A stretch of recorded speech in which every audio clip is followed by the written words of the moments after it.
Nagpapatuloy ang konstruksyon ng 10 building housing units sa ilalim ng pambansang pabahay para sa Pilipino program sa Capitol Complex. 3 sa 10 building ay finishing touches na lamang ang ginagawa at maaari ng tirhan ng ating mga kababayan. Hinihintay na lang ang ilang penalisasyon tulad ng kuryente at tubig ay maaari ng i-turnover ang nasabing pabahay sa ilalim ng 4PH. Maliban sa housing units Capitol Complex, nagpapatuloy rin ang konstruksyon ng condominium-style housing units sa Panganiban Drive sa Naga City. 2023 nang ilunsad sa probinsya ang programa na target makapagtayo ng 20,000 housing units.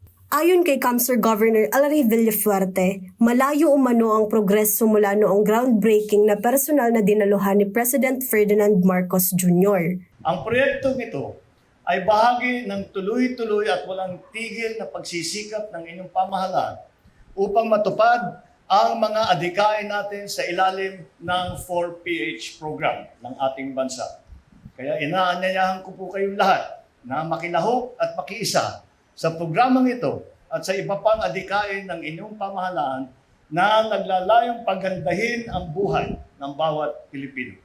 Ang dalawang proyektong pabahay ay layong mapunan at matugunan ang housing backlog sa bansa nang magkaroon ng desente at ligtas na matitirhan at magkaroon ng maayos na kinabukasan ang lahat ng pamilyang Camarines.